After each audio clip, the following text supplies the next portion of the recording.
मित्रांनो, एक एसडीएम साहेब आपल्या सरकारी गाडीने पत्नीला घेऊन कुठेतरी जात होते. तेव्हा रस्त्याच्या कडेला त्यांना एक भाजीचा स्टॉल लागलेला दिसतो, जो एक महिला चालवत होती. जसे एसडीएम साहेब त्या महिलेला पाहतात, तेव्हा ते आपली गाडी थांबवतात आणि गाडीतून उतरून त्या स्टॉलच्या दिशेने जाऊ लागतात. जी महिला तिथे स्टॉल लावत होती, जेव्हा ती एसडीएम साहेबांना आपल्या दिशेनं येताना पाहते, तेव्हा ती आपला चेहरा लपवू लागते. तेव्हा एसडीएम साहेब तिला पाहतात.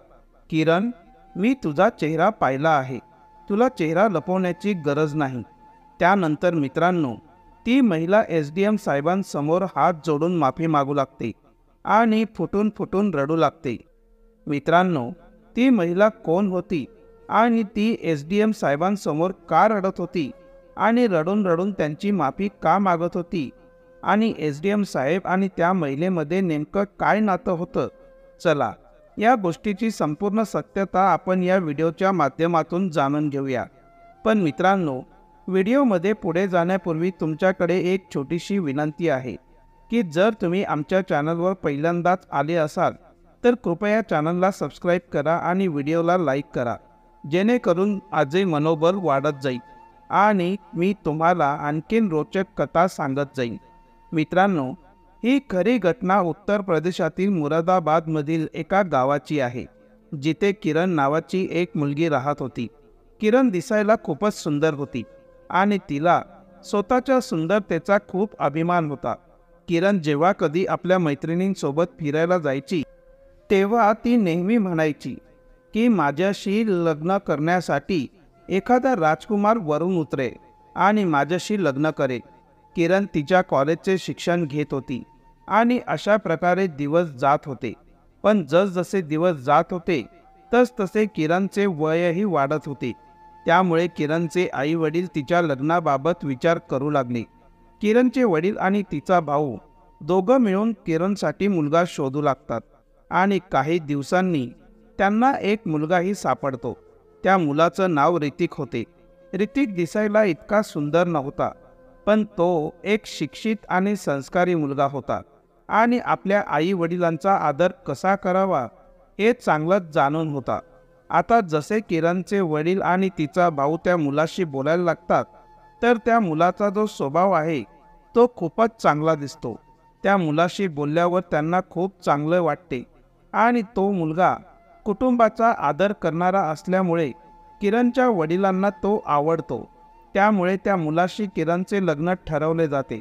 आता लग्न ठरवल्यानंतर किरणचे वडील जेव्हा घरी येतात, तेव्हा किरण आपल्या वडिलांना विचारते की बाबा, तुम्ही ज्या मुलाला माझ्यासाठी निवडले आहे, तो मुलगा सुंदर तर आहे ना? तो मुलगा माझ्या लायक तर आहे ना? कारण आमची जोडी चांगली दिसायला हवी. मी जितकी सुंदर आहे तितकाच सुंदर माझा वर पण असायला हवा. तेव्हा किरणचे वडील म्हणतात की बाळा, हे बघ, चेहरा देखावा इतका महत्त्वाचा नाही. ज्या मुलाला मी तुझ्यासाठी निवडले आहे तो मुलगा लाखांमध्ये एक आहे. मुलगा हा चांगल्या विचारांचा असावा लागतो, मान सन्मान करणारा असावा लागतो आणि तुझा आदर करणारा हवा. किरण आपल्या वडिलांची गोष्ट ऐकून थोडी निराश होते. तेव्हा किरणचा भाऊ त्या मुलाचा फोटो किरणला दाखवतो. जेव्हा त्या मुलाचा फोटो किरण पाहते, तेव्हा ती आपला चेहरा खाली झुकवून खूपच निराश होते. आता किरण विचार करते की तो मुलगा तर दिसायला काही खास वाटत नाही. माझं त्याच्याशी लग्न कसं होईल आणि माझं जीवन त्याच्यासोबत कसं जाईल, याच विचारांनी ती खूपच त्रस्त झाली होती. तेव्हा किरणचा भाऊ म्हणतो की ताई, ऐक, तो मुलगा शिकलेला आहे आणि सरकारी नोकरीची पण तयारी करत आहे. काही महिन्यांनंतर किंवा फार फार काही वर्षात तो सरकारी नोकरीला लागेल. त्यामुळे तुझं आयुष्य खूप आनंददायी होईल आणि तुला कधीही कुठल्या गोष्टींची कमतरता जाणवणार नाही. पण किरण कुठे ना कुठे त्या मुलाच्या रूपसुंदरतेमुळे खूपच त्रस्त होती. तिला त्या मुलाशी लग्न करायचे नव्हते, पण गावात मुलींना त्यांच्या इच्छेनुसार लग्न करण्याची फारशी परवानगी नसते किंवा त्यांना आपल्या वडिलांसमोर जाऊन हे सांगताही येत नाही की बाबा, मला त्याच्याशी लग्न करायचं नाही. गावाकडच्या मुली नेहमीच आपल्या घरच्यांच्या मतानुसार लग्न करतात. किरणही आपल्या वडिलांना आणि भावाला काहीच बोलत नाही आणि शांतपणे लग्नासाठी होकार देते. अशा रीतीने हळूहळू वेळ निघून जातो आणि लग्नाचाही दिवस जवळ येतो. लग्नाच्या दिवशी किरण आपल्या खोलीत बसलेली असते आणि आपल्या लग्नाचा पोशाख घालून तयार होत असते. घरात आनंदाचे वातावरण असते. सगळे नातेवाईक जमलेले असतात. काही वेळानंतर वरातही घरासमोर येते आणि वराचे मान सन्मानासह स्वागत केले जाते. वरात आल्यानंतर आता वेळ होती जयमालाची. तेवढ्यात तिथे किरण नववधूच्या पेहरावात जेव्हा स्टेजवर पोहोचते तर दोघांच्याही हातात वरमाला दिली जाते. पण वरमाला घालण्याची वेळ येताच किरण त्या मुलाला पाहून स्टेजवरच रागावते आणि वरमाला घालण्यास नकार देते. किरण आपल्या वडिलांना म्हणते की बाबा, मी या मुलाशी लग्न करणार नाही. फोटोमध्ये हा मुलगा थोडा ठीकठाक तरी दिसत होता, पण प्रत्यक्षात समोरून तर अजिबातच चांगला दिसत नाही. हा मुलगा खूप काळा आहे. मी त्याच्याशी लग्न करणार नाही. अगदी माझा जीवही गेला तरी चालेल.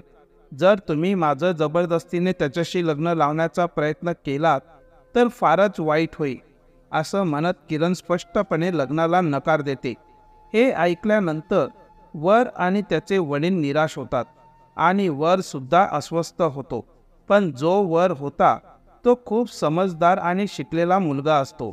तो किरणच्या बोलण्यावर काहीच प्रतिक्रिया देत नाही आणि शांतपणे तिचं बोलणं ऐकत राहतो.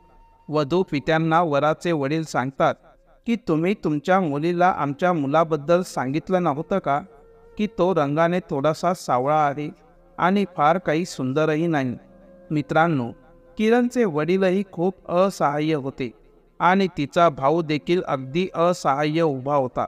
दोघंही किरणला समजवण्याचा खूप प्रयत्न करतात, पण किरण आपल्या वडिलांचं काहीच ऐकून घेत नाही. आणि वराचे वडील सुद्धा किरणला म्हणतात की बेटा बघ, घरात वरात आली आहे तर लग्न करून घे, नंतर काय होईल ते बघून घेऊ.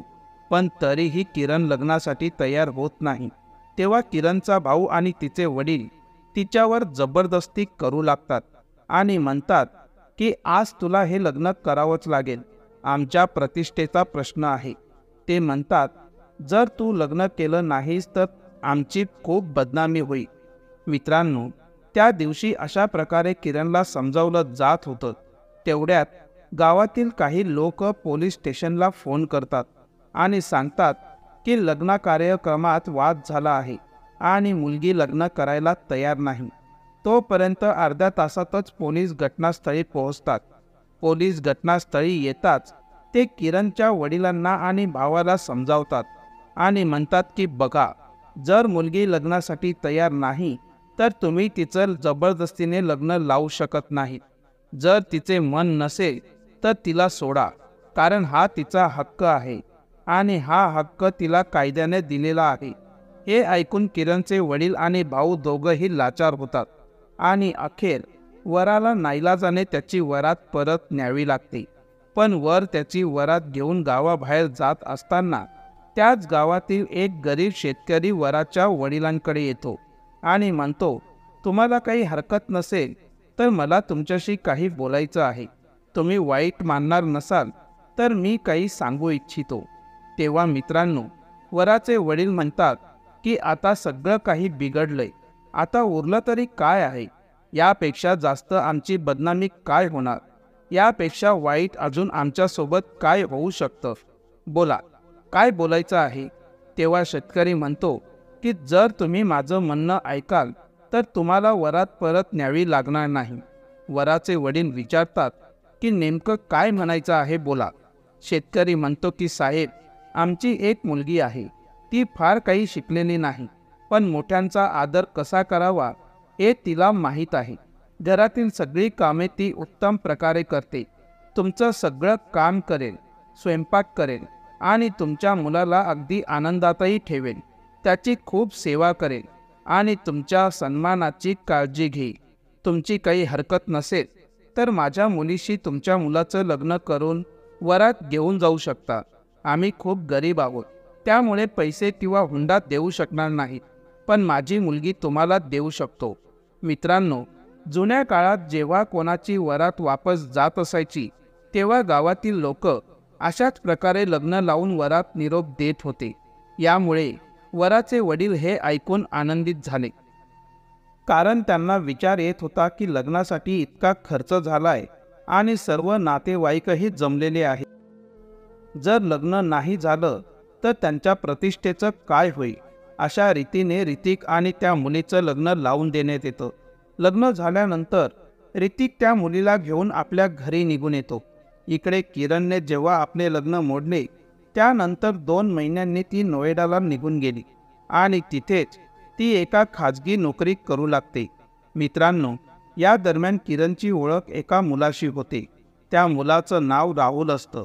किरणने जेव्हा पहिल्यांदा राहुलला पाहिले तेव्हा एकाच झटक्यात तो तिला आवडू लागतो आणि ती वारंवार त्याच्याकडे पाहत असायची.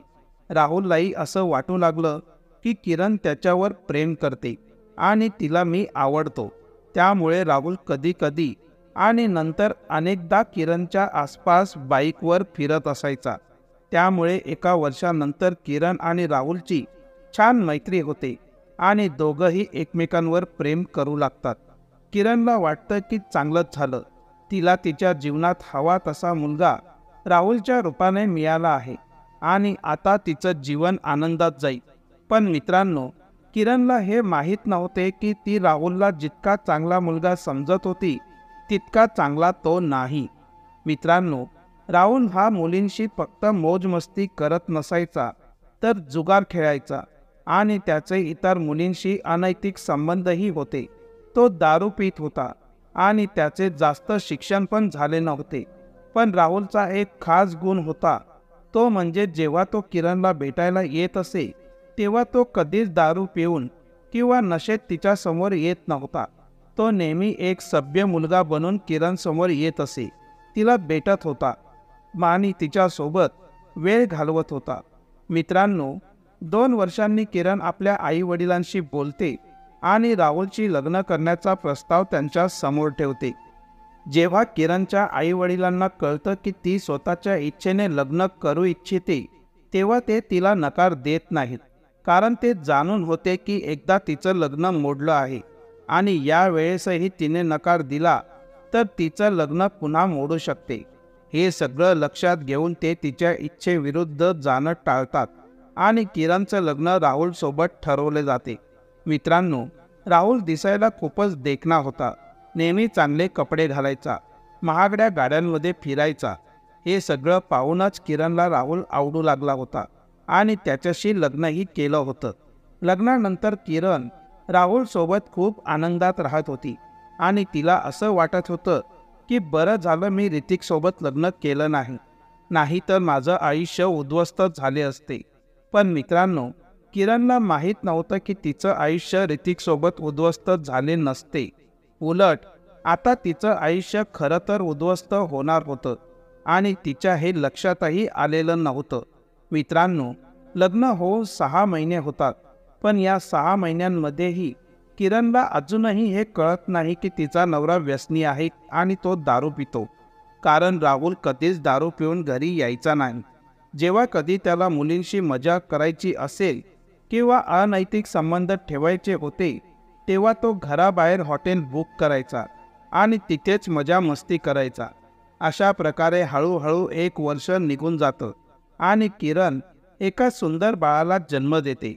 मात्र आता किरणला थोडं लक्षात येऊ लागलं होतं की तिचा नवरा राहुल दारू पितो. पण तरीही किरण त्याला काही बोलत नव्हती, कारण तिला वाटत होतं की तो कधीतरी दारू पितो.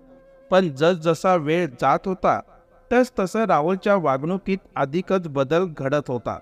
राहुल आता किरणच्या समोरच दारू पिऊन यायला लागला होता आणि मुलींशी तिच्या समोरच बोलायला लागला होता.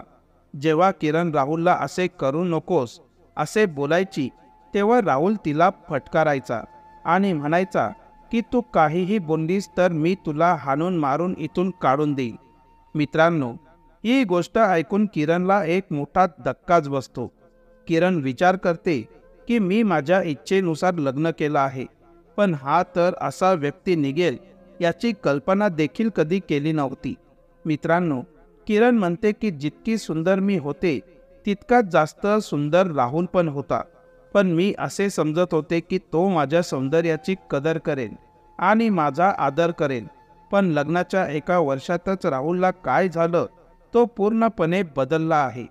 खरं तर त्यावेळेस किरणला समजतं की राहुलचे मुलींशी अवैध संबंध आहेत आणि यामुळे राहुल आणि किरण यांच्यात सतत भांडणं होत असायचे. अशा प्रकारे भांडण करत करत आणखीन 1 वर्ष निघून जाते आणि किरण आणखीन एका बाळाला जन्म देते. आता किरणच्या लग्नाला पूर्ण 2 वर्ष उलटून गेले होते, पण आता किरणची अवस्था आणखीनच बिकट झाली होती. कारण किरण आता पूर्णपणे लाचार झाली होती आणि ती राहुलला सोडून पण जाऊ शकत नव्हती. ती आपल्या परिस्थितीबद्दल आपल्या आई वडिलांनाही काहीही सांगू शकत नव्हती, कारण किरणने आपल्या इच्छेनुसार लग्न केलं होतं. त्यामुळे तिच्यावर जे काही परिस्थिती ओढावली होती ते ती आपल्या घरच्यांना सांगू इच्छित नव्हती. किरण विचार करते की जर माझ्या घरच्यांना हे समजले की माझ्या आयुष्यात असं काही चाललं आहे तर ते मला नक्कीच टोमणे मारतील. म्हणून ती विचार करत होती की आमचे घरचे लोक म्हणतील की तू तुझ्या इच्छेनुसार लग्न केलं आहेस, त्यामुळे ही सगळी तुझी जबाबदारी आहे, तर तुला स्वतः या गोष्टींना सामोरं जावं लागेल. अशा प्रकारे हळूहळू वेळ निघून जातो. परंतु घरात रोज होणाऱ्या भांडणांमुळे राहुल अजूनच तणावात राहू लागतो आणि अधिकाधिक दारू पिऊ लागला होता. यामुळे घरातील भांडणं दिवसेंदिवस वाढू लागतात आणि रोजच काही ना काही कारणाने भांडण होऊ लागतात.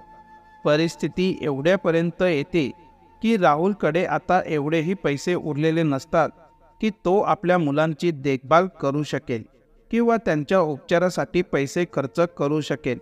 अशा प्रकारे त्यांचं आयुष्य अत्यंत वाईट झालं होतं. तेव्हाच किरण पतीपासून वेगळे होण्याचा निर्णय घेते, कारण किरणला आपल्या मुलांचे भविष्य खराब झालेलं पाहायचं नव्हतं. आता हे स्पष्टच आहे की कोणत्याही स्त्रीला 2 मुलं झाल्यावर तिचं आयुष्य अजूनच कठीण होतं. ती फक्त मुलांच्या जबाबदाऱ्यांमध्ये अडकून जाते. किरणचंही असंच काही झालं होतं. अखेर किरण आपल्या पतीसोबतच्या भांडणांमुळे सासरचे घर सोडते आणि सासर सोडून किरण नोएडामध्ये एक खोली भाड्याने घेते आणि आपल्या मुलांसोबत तिथे राहू लागते.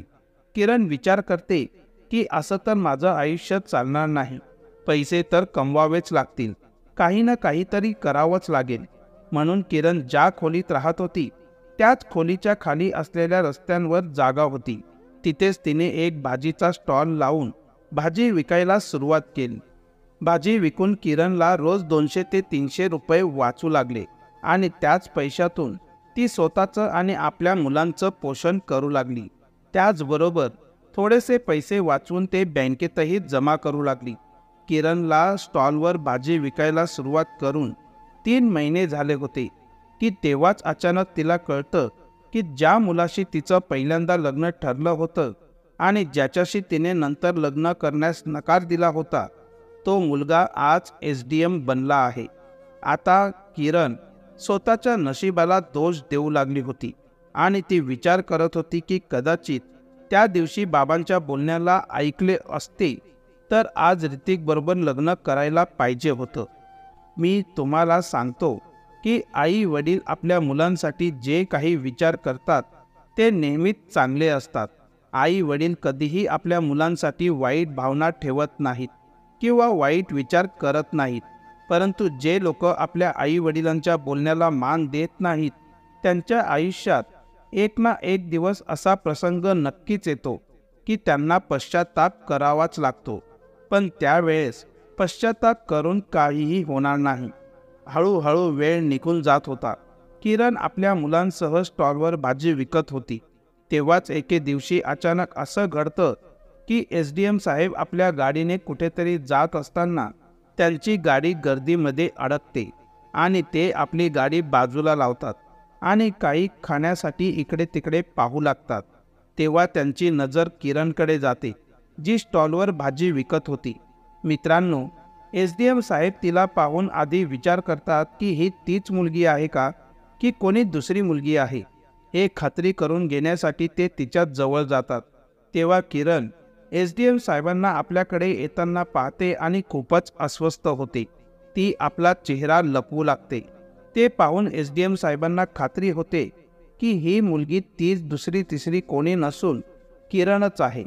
मित्रांनो, SDM साहेब किरणला म्हणतात, किरण, मी तुला ओळखलंय, तुझा चेहरा बघितलाय, आता तुला चेहरा लपवण्याची गरज नाही.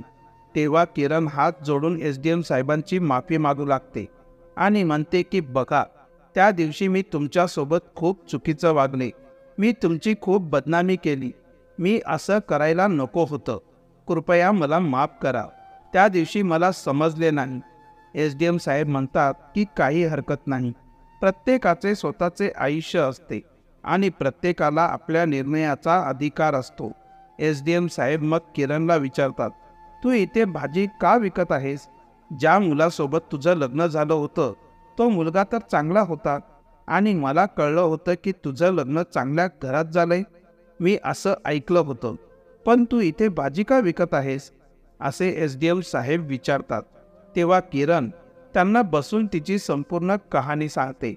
ती म्हणते की माझा नवरा लग्नानंतर बरा होता, पण एका वर्षानंतर तो दारू पिऊ लागला आणि त्याचे काही मुलींसोबत अनैतिक संबंध झाले. हे सगळं मला एका वर्षानंतर कळाले. मी विचार केला की कदाचित तो सुधारेल, पण त्याला बदलायचंच नव्हतं.